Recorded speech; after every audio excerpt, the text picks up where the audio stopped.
Are you considering a career in the financial industry? Are you looking for a designation that will bolster your career trajectory? The Chartered Financial Analyst means the CFA designation could be the right career path for you.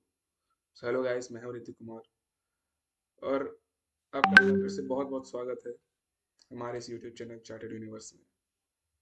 In this video, we will discuss the CFA program, the exam itself, and the steps you need to take become a chartered financial analyst. So let's get started. What is CFA? A chartered financial analyst is a professional designation that signifies certain level of competence in performing complex financial analysis and investment activities. CFA जो होता है chartered financial analyst एक professional designation होता है जो कि signifies करता है एक certain level of competence perform करने को, जो कि परफॉर्म करते हैं कॉम्प्लेक्स फाइनेंशियल एनालिसिस को और इन्वेस्टमेंट एक्टिविटीज को. To earn the CFA credential, you must complete three exams that consist of 240 combined multiple choice questions. Means कि आप CFA credentials को एक्वायर करने के लिए, उसको कंप्लीट करने के लिए आपको 3 लेवल ऑफ एग्जामिनेशन देने होते हैं जो कि 240 मल्टीपल चॉइस क्वेश्चंस के होते हैं. All exams must be taken and passed with in 18 months. सभी एग्जाम्स आपके जो है वो विद इन 18 मंथ्स आपको कंप्लीट करने होते हैं. You must also have 4 years of professional experience in the investment industry or an undergraduate degree or equivalent. और साथ ही में आपको 4 साल का वर्क एक्सपीरियंस भी रिक्वायर्ड होता है इन्वेस्टमेंट इंडस्ट्री में, या फिर आप अंडर ग्रेजुएट डिग्री या फिर उसको इक्विवेलेंट में कोई डिग्री आपने अगर कंप्लीट कर रखी है तो भी वो माना जाएगा. अब बात करते हैं इंस्टीट्यूट. तो CFA इंस्टीट्यूट जो है वो यूएस से बेस्ड ग्लोबल इंस्टीट्यूट है जो कि non for profit professional organization है that provides investment professional with the finance education, जिसका नाम है association for investment management and research, CFA institute, AIMR. ठीक. इसका फॉर्मेशन फॉर्म हुआ था 1947 में जो CFA इंस्टीट्यूट है. इसका हेड ऑफिस जो है वो वर्जीनिया यूएस में है. और अकॉर्डिंग टू 2021 डेटा 1,91,000 मेंबर्स अभी तक इसमें बन चुके हैं, रजिस्टर हो चुके हैं एज ए मेंबर. इसकी जो ऑफिशियल वेबसाइट है वो cfainstitute.org है. अब बात कर लेते हैं CFA एलिजिबिलिटी के बारे में, जो बहुत ही इंपॉर्टेंट है आप सभी के लिए कि आप एलिजिबल कैसे हो सकते हैं CFA के लिए. तो candidate must pass their bachelor's और equivalent programme from any stream from recognised university और कॉलेजेस. जो कैंडिडेट है वो बैचलर्स डिग्री या फिर उसके इक्विवेलेंट में कोई प्रोग्राम अपना किसी भी स्ट्रीम से किसी रिकॉग्नाइज्ड यूनिवर्सिटी या फिर कॉलेज से कंप्लीट किए होना चाहिए. और candidate who are in the last 4 year of their bachelor's degree program can also register for the CFA course.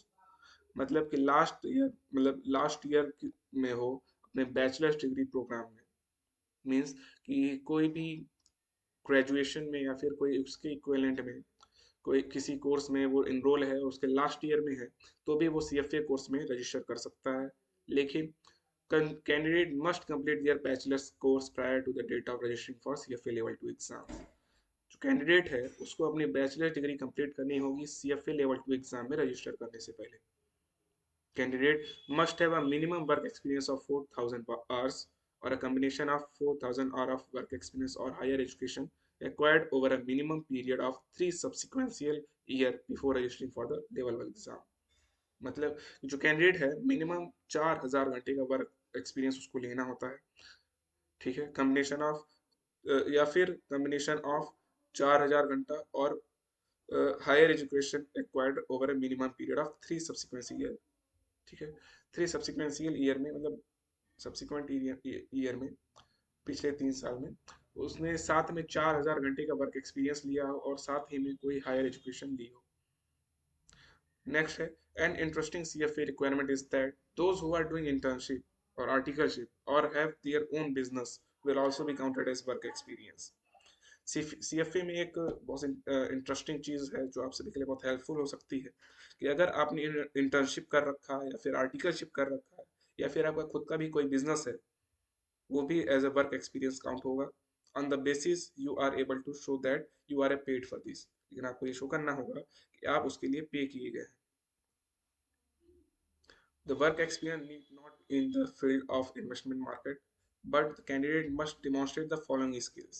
मतलब कि जो कैंडिडेट है वो ज़रूरी नहीं है कि वो इन्वेस्टमेंट मार्केट में ही अपनी वर्क एक्सपीरियंस लिया हो, लेकिन उसको ये स्किल्स जो हैं जो कि मेंशन है आगे वो आनी चाहिए, जो कि हैं leadership and the team work, business communication, critical thinking, problem solving, time management, professional judgement और एनालिटिकल स्किल्स एंड अडेप्टेबिलिटी।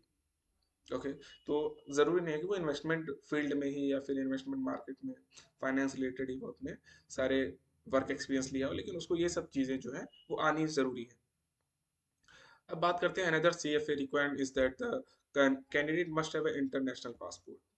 आपको जैसे अभी मैंने प्रीवियसली बताया कि जो सी एफ ए इंस्टीट्यूट है वो यूएस बेस्ड इंस्टीट्यूट है, तो इसलिए इसमें रिक्वायरमेंट आपको इंटरनेशनल पासपोर्ट की भी रिक्वायरमेंट है कि आपके पास कैंडिडेट के पास जो है वो इंटरनेशनल पासपोर्ट होना जरूरी है। One of the most important requirement for the CFA is that the candidate must be in the fluent English, as the study material as well as the exam would be conducted in English। मतलब कि जो CFA के लिए ये सबसे important है कि जो कैंडिडेट है वो इंग्लिश में फ्लुएंट होना चाहिए, क्योंकि जो एग्जाम्स हैं वो भी इंग्लिश में होंगे और जो स्टडी मैट्स वगैरह होते हैं वो सब इंग्लिश लैंग्वेज में ही होंगे। ठीक। अब एडमिशन के बारे में हम बात कर लेते हैं। Admission to the CFA course is provide on the basis of a merit list. CFA course में एडमिशन जो है मेरिट लिस्ट पे होता है। The CFA institute consider work experience along with graduation marks as the basis of the criteria for admission. जो CFA institute है वो consider करता है वर्क एक्सपीरियंस और अलॉन्ग विद ग्रेजुएशन के साथ में वो CFA इंस्टीट्यूट की वेबसाइट पे क्राइटेरिया जो एडमिशन्स का होगा उसके थ्रू ये लोग लेते हैं। The candidate need to create their accounts on the CFA website before they can enroll for the examination। CFA website पे जा करके कैंडिडेट को एग्जामिनेशन में बैठने से पहले एनरोल करना होता है, रजिस्टर अकाउंट बनाना होता है। एग्जामिनेशन में एनरोल होने से पहले अकाउंट बनाना पड़ता है CFA वेबसाइट पे जा करके, जो कि cfainstitute.org है। The candidate can opt for the scholarship during the time of the registration process। Registration process के टाइम पर स्कॉलरशिप जो कैंडिडेट है वो स्कॉलरशिप के लिए भी एलिजिबल होता है। The candidate can be select the different exam cycle according to their preference for the different level of examination. Examination जो साइकिल है वो जैसे कि बार एग्जाम होता है आपका, उन 3 बार में आपको अपने अकॉर्डिंग उस एग्जाम को आपको देना है, तो आप जिस अकॉर्डिंग चाहें उसी अकॉर्डिंग आप एग्जाम दे सकते हैं। आगे डेट्स वगैरह अभी सब हम डिस्कस करेंगे। Candidate can only register for the next level after they pass the previous level. Candidate जो है नेक्स्ट लेवल के तभी रजिस्टर हो सकता है जब वो प्रीवियस लेवल एग्जाम को क्लियर कर चुका हो। CFA की फीस जो है अर्ली रजिस्ट्रेशन में, जो कि दो में दिया हुआ है, US डॉलर में और इंडियन रुपीज में करेंसी में।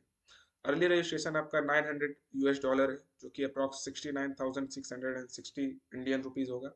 और स्टैंडर्ड रजिस्ट्रेशन जो है वो आपका $1200 मीन्स जो 92,800 और 80 इंडियन रुपीज है। अब CFA सिलेबस जो है वो आपके 10 सब्जेक्ट्स होते हैं, जो कि सब्जेक्ट्स आपके सामने हैं, ये सभी आपके तीनों लेवल में होते हैं। बस कुछ कुछ जो कुछ कुछ नहीं, मतलब सभी 10 सब्जेक्ट्स आपके तीनों लेवल में होंगे, बस उसके टॉपिक्स और उनके अकॉर्डिंग सिलेबस जो होंगे वो चेंजेस होंगे। CFA का एग्जाम पैटर्न आपका इस तरह से है कि लेवल 1 में आपके 120 MCQs मॉर्निंग सेशन वाले में और आफ्टरनून सेशन में, जैसे कि मैंने बताया 2 सेगमेंट में होता है आपका। ठीक है, 135 मिनट्स दो ईच होता है। ठीक, तो 120 MCQs for 135 minutes morning session में। सेम आफ्टरनून सेशन में 120 MCQs फॉर 135 मिनट्स। ठीक, इस तरह से आपका होता है। अब लेवल 2 एग्जामिनेशन में वो भी सेम होता है। मॉर्निंग सेशन में 60 MCQs होते हैं, आफ्टरनून में भी 60 MCQs होते हैं। लेवल 3 में इजी टाइप होता है मॉर्निंग सेशन में और आफ्टरनून में 60 MCQs होते हैं। CFA लेवल 1 एलिजिबिलिटी क्या है, बात करते हैं CFA लेवल 1 के बारे में। तो CFA लेवल 1 में आप कब एलिजिबल होंगे, तो must be you are a graduate. आप ग्रेजुएट होने चाहिए और 4 साल का वर्क एक्सपीरियंस भी आपके पास होना चाहिए। ये रिक्वायरमेंट मस्ट है कि आपको CFA लेवल 1 एग्जाम में बैठने के लिए आपको इतना तो कंप्लीट करना ही होगा।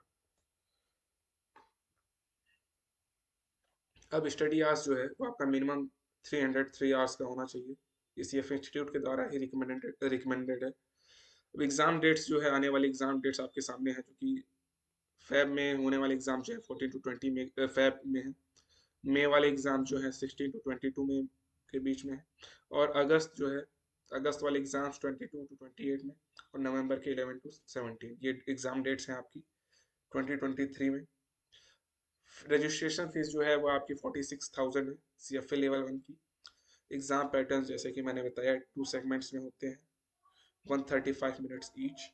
और इसका रिजल्ट जो है वो आफ्टर 60 डेज एग्जाम के डिक्लेयर कर दिया जाता है। जब बात करते हैं CFA लेवल 2 के बारे में, इसकी एलिजिबिलिटी होती है आप CFA लेवल 1 एग्जाम जो है क्लियर कर चुके हो और 4 साल का आपका वर्क एक्सपीरियंस भी हो। स्टडी आवर्स जो है 328 आवर्स का स्टडी आवर्स होना चाहिए, CFA इंस्टीट्यूट के द्वारा रिकमेंडेड है ये। एग्जाम डेट्स मई, अगस्त और नवंबर में 3 मंथ्स में होने हैं, जो कि डेट्स आपके सामने हैं। मई में 23 to 27, अगस्त में 29 to September 2, और नवंबर में 18 to 22। फीस आपके सामने, रजिस्ट्रेशन फीस जो है इनरोलमेंट फीस 46,000, और रजिस्ट्रेशन फीस जो है 71,600 रुपीज़ है। एग्जाम पैटर्न सेम है जैसे आपका एग्जाम डिवाइडेड इनटू सेगमेंट्स होते हैं, 135 मिनट्स ईच होता है। ठीक है। रिजल्ट जो है आफ्टर 60 डेज एग्जाम के आपके डिक्लेयर कर दिया जाता है। तो ये था CFA एग्जाम के बारे में डिटेलिंग। आपको कोई भी डाउट है तो आप कमेंट करके पूछ सकते हैं। और वीडियो पसंद आया तो वीडियो को लाइक ज़रूर से करें, चैनल को सब्सक्राइब करें और वीडियो को शेयर उन तक पहुँचाएं ज़रूर जिनको इसकी ज़रूरत है। ऐसे ही फाइनेंस कोर्सेज रिलेटेड हमारे चैनल लेने के लिए हमारे चैनल को सब्सक्राइब करें, और हमारे इंस्टाग्राम पे हमको फॉलो ज़रूर करें, क्योंकि वहाँ पर हमारे यूट्यूब से अलग कंटेंट दिया जाता है in the form of picture, in the form of text. So thank you so much till तक एंड तक बने रहने के लिए।